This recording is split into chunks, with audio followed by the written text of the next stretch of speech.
রাশিয়ার হাতে এআই চালিত ড্রোন, ইউক্রেনের জন্য নতুন দুঃস্বপ্ন। রাশিয়ার সামরিক শক্তি আরও এক ধাপ এগিয়ে গেল। ৩,০০০ এআই চালিত মাইক্রোব ড্রোন, এক বিপজ্জনক অস্ত্র। পুতিন ইউক্রেনের যুদ্ধক্ষেত্রকে নতুন করে সংজ্ঞায়িত করতে পারেন। প্রশ্ন উঠছে, রাশিয়ার এই পদক্ষেপ কি ইউক্রেনের জন্য চূড়ান্ত পরাজয়ের সূচনা?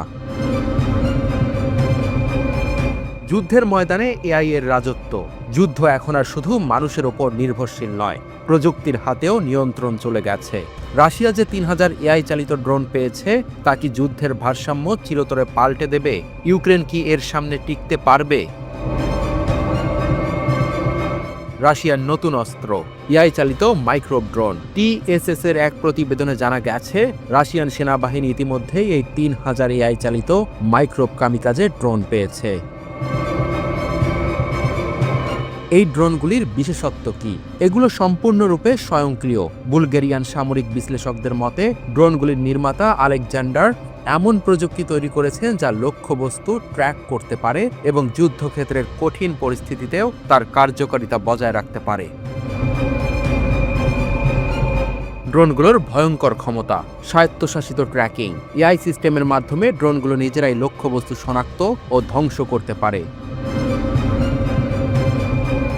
মডিউলার ডিজাইন, বিভিন্ন যুদ্ধক্ষেত্রের পরিস্থিতির সাথে খাপ খাইয়ে নিতে সক্ষম। উচ্চ গতি এবং ওভারলোড টলারেন্স, অত্যন্ত তীব্র পরিস্থিতিতেও কার্যকর।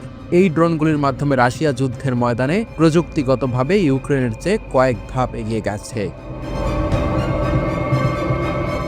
যখন ইউক্রেন সামরিক সাহায্যের জন্য পশ্চিমা দেশগুলোর উপর নির্ভর করছে, তখন এই ড্রোনের উপস্থিতি তাদের জন্য নতুন চ্যালেঞ্জ তৈরি করছে। ইউক্রেনের প্রেসিডেন্ট জেলেনস্কি ইতিমধ্যে পশ্চিমা সামরিক সাহায্য কমে যাওয়ার বিষয়ে উদ্বেগ প্রকাশ করেছেন। রাশিয়ার এই নতুন অস্ত্র কৌশল জেলেনস্কির জন্য দ্বিগুণ বিপদ হিসেবে দেখা দিচ্ছে।